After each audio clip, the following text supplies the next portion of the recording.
Kembali lagi bersama channel kita semua. Jika Anda suka, jangan lupa komen, like dan subscribe, serta bila Anda berkenan.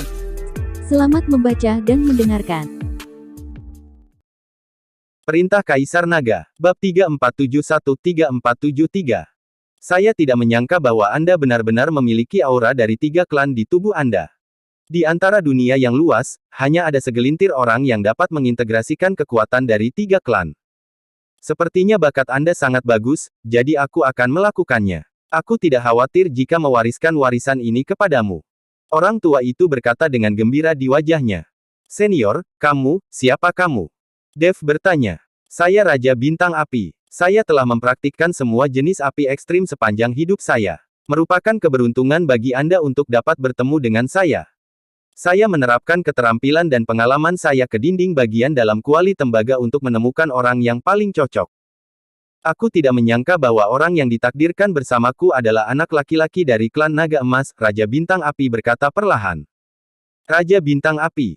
Dev sedikit mengernyit. Dia belum pernah mendengar nama ini sebelumnya, dan kemudian bertanya, karena kamu juga menerapkan keterampilan api, siapa yang lebih kuat ketika kamu melawan Balrog?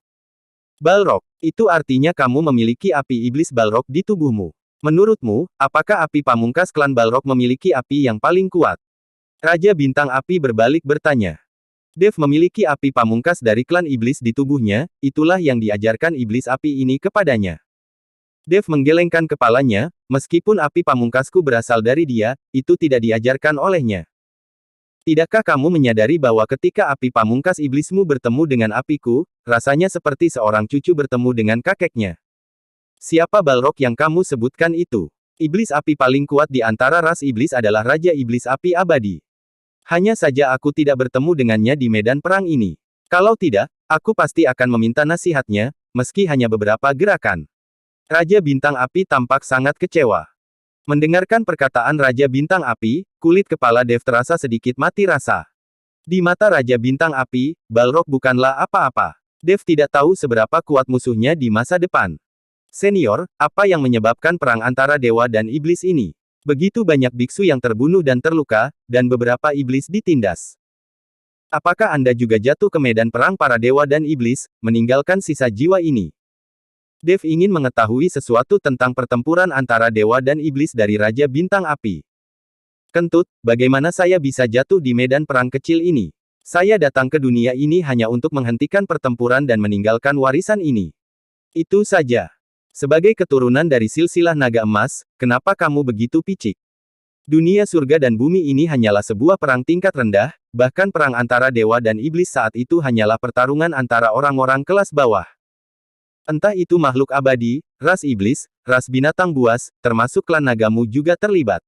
Dunia surga dan manusia berada dalam kekacauan, dan semua makhluk hidup berada dalam kekacauan. Aku di sini untuk menghentikannya.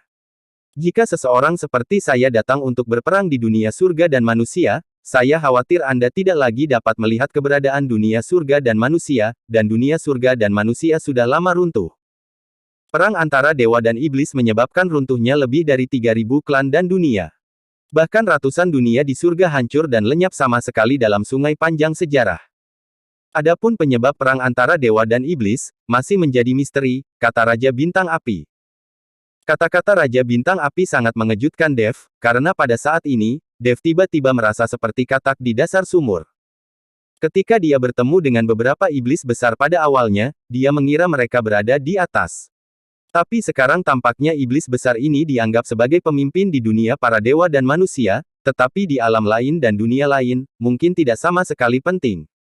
Dev terdiam. Dia bekerja sangat keras di dunia surga dan manusia, berlatih keras, terus maju di dunia surga dan manusia, tanpa rasa takut. Tapi sekarang dia belum mencapai titik di mana dia bisa berjalan menyamping di dunia surga dan manusia. Saya menemukan bahwa alam surgawi dan manusia sebenarnya hanyalah sebuah dunia kecil tingkat rendah. Di luar alam surgawi dan manusia, ada dunia yang tak terhitung jumlahnya. Ini seperti di sekolah, seorang siswa yang belajar dengan baik sedang belajar dengan giat dan dia ingin mendapat peringkat pertama di seluruh sekolah. Di matanya, peringkat pertama di sekolah adalah yang paling mengagumkan. Namun tiba-tiba suatu hari, seseorang memberitahu Anda bahwa ada banyak sekali sekolah di luar sekolah ini, dan siswa manapun di sana dapat mengalahkan murid terbaik di sekolah ini dalam sekejap. Pukulan psikologis semacam ini sulit diterima oleh Dev. Bukankah cukup berlatih keras dan menjadi abadi? Dev bergumam pada dirinya sendiri. Tujuan Dev adalah naik menuju keabadian dan menemukan ayahnya. Naik menjadi abadi. Raja Bintang Api tiba-tiba tertawa, hahaha. Tahukah kamu bahwa di dunia abadi, naik ke keabadian adalah eksistensi terendah, dan kamu harus tahu bahwa dunia abadi hanyalah sebuah dunia di seluruh alam surga. Seluruh surga terbagi menjadi 36 surga, dan setiap surga memiliki dunia yang tak terhitung jumlahnya. Bisa dibayangkan, apa itu surga dan dunia manusia, dan apa yang abadi. Dev tidak bisa berkata apa-apa, ekspresinya menjadi sangat serius. Melihat Dev seperti itu, Raja Bintang Api tersenyum lagi dan berkata, kamu tidak perlu berkecil hati. Bahkan jika ada ribuan dunia, hanya ada sedikit orang berbakat seperti kamu. Jangan menyerah. Jika kamu berlatih dengan baik, kamu pasti akan mencapai hal-hal besar di masa depan. Ketika saatnya tiba, jangan lupakan aku. Aku akan dianggap setengah dari gurumu. Meskipun warisan yang kutinggalkan hanyalah metode keabadian yang sederhana, itu sudah cukup bagimu sekarang. Raja Bintang Api mungkin takut Dev akan terpukul dan menjadi depresi, jadi dia menghibur Dev. Terima kasih, senior. Dev mengangguk, matanya kembali dipenuhi tekad. Senior, apakah kamu yang menyegel semua medan perang para dewa dan iblis ini? Beberapa medan perang para dewa dan iblis di seluruh surga dan dunia manusia telah disegel, tanya Dev. Medan perang para dewa dan iblis telah disegel, dan orang biasa tidak dapat dengan mudah memasuki medan perang para dewa dan iblis.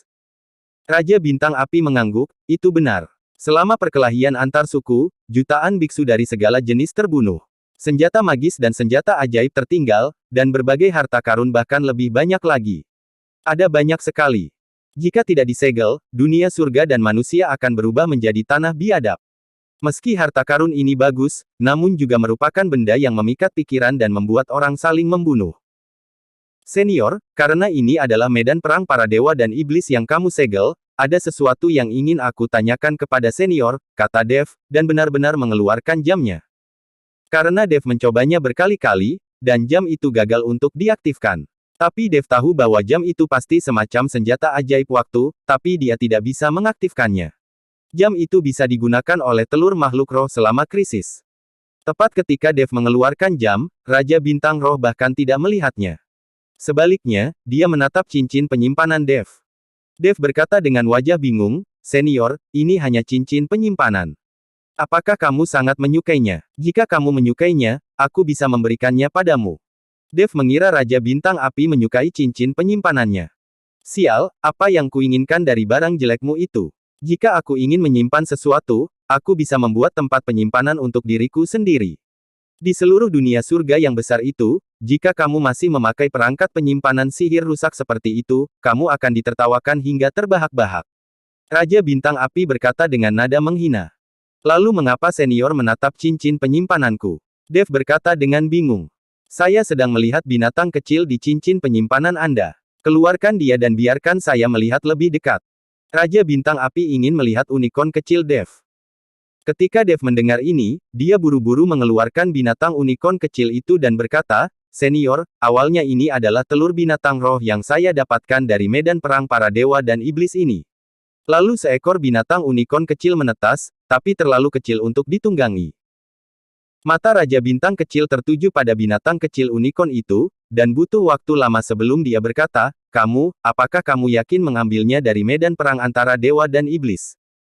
Ya, saat itu adalah telur. Ia baru saja menyerap cairan peri dan menetas. Tanpa diduga, itu adalah binatang unicorn kecil. Dev mengangguk dan berkata, unicorn. Bagaimana itu disebut binatang unicorn? Ini disebut binatang penelan langit, dan itu adalah tunggangan Raja Iblis Awan Merah dari lapisan ke-9, kata Raja Bintang Api dengan kaget. Apakah ini tunggangan Raya Iblis? Bukankah itu binatang unicorn? Apa itu binatang penelan langit? Wajah Dev penuh kebingungan. Binatang penelan langit adalah binatang buas yang sangat sulit untuk dipelihara. Kudengar ia lahir dari perkawinan unicorn dan taoti, tapi aku tidak tahu pasti. Tapi bagaimana telur binatang penelan langit ini bisa berada di medan perang para dewa dan iblis ini? Maka Raja Iblis Awan Merah mungkin datang ke sini. Aneh, sungguh aneh. Raja Bintang Api tampak bingung. Ketika Dev mendengar ini, tidak heran makhluk kecil ini terlihat sangat mirip dengan binatang unicorn, ternyata dia binatang adalah hibrid. Tapi apakah itu binatang unicorn atau binatang penelan langit? Dev menghabiskan banyak usaha sebelum menetas dan binatang itu sudah mengenali tuannya, jadi pelan-pelan saja. Menempatkan kembali binatang kecil yang menelan langit ke dalam cincin penyimpanan, Dev bertanya kepada Raja Bintang Api, "Senior, apakah jam saya adalah artefak ajaib waktu? Apakah ini sangat kuat?" Pada saat ini, Raja Bintang Api melihatnya. Dev memegang jam itu di dalam tangannya dan berkata dengan jijik, "Ini memang adalah artefak ajaib waktu, tapi seharusnya sudah rusak. Kekuatanmu saat ini tepat untuk menggunakannya. Tapi aku khawatir benda ini tidak akan digunakan berkali-kali. Ini berguna untukmu sekarang, tetapi kamu tidak akan membutuhkannya saat kamu naik ke keabadian." Setelah mendengar ini, Dev buru-buru melanjutkan bertanya, "Senior, bisakah kamu menunjukkan padaku untuk mengaktifkan artefak ajaib ini? Aku di sini untuk mengajarimu. Sebagai orang yang mewarisi sihir abadi, kamu benar-benar memperlakukanku sebagai gurumu, yang mengajarimu segalanya." Raja Bintang Api memelototi Dev, dan dengan lambaian tangannya, seberkas cahaya memasuki lautan kesadaran Dev. "Apa nama sihir abadi ini?" Dev bertanya, merasakan keajaiban abadi di lautan kesadaran. "Ini adalah langkah pembengkokan api. Setelah Anda menyempurnakannya, Anda dapat melakukan perjalanan 100 mil jauhnya dalam satu langkah. Jika Anda menghadapi musuh yang tidak dapat Anda kalahkan, Anda dapat menggunakan langkah pembengkokan api untuk melarikan diri," kata Raja Bintang Api. "Ah, warisan melarikan diri." Dev terdiam beberapa saat. "Saya tahu langkah angin, dan saya bisa berlari sangat cepat. Anda tahu, langkah angin meningkatkan kecepatan Anda, itu hanya meningkatkan frekuensi larimu. Dan langkah pembengkokan apiku dapat mengontrol ruang, mengecilkan tanah hingga 1 inci, dan bergerak 100 mil dalam satu langkah. Mirip KBDA ya teknik ini, kita lihat saja, apakah akan ada teknik memindahkan langit dan bumi juga akan ada, oke lanjut. Aku mengajarimu keterampilan yang jauh lebih bagus, tetapi kamu tetap memilih yang buruk dan kurus, kalau begitu aku tidak akan mengajarimu lagi." Raja Bintang Api selesai berbicara, dan sosoknya tiba-tiba menghilang. "Senior, senior!"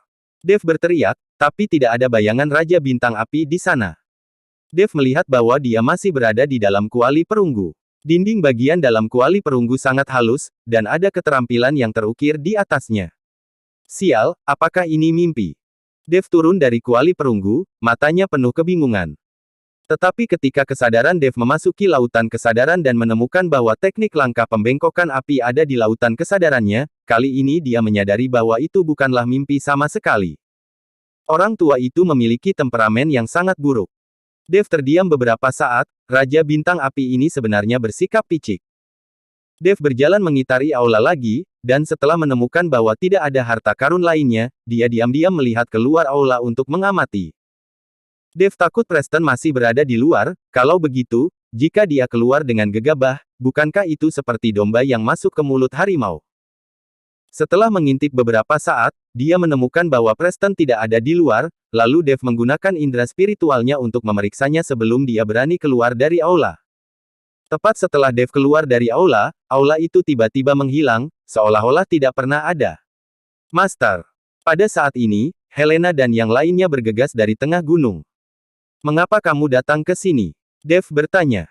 "Kami melihat pria bernama Preston itu pergi, jadi kami berlari karena kami takut kamu dalam bahaya." "Apakah kamu baik-baik saja?" Helena bertanya dengan cemas. Bersambung.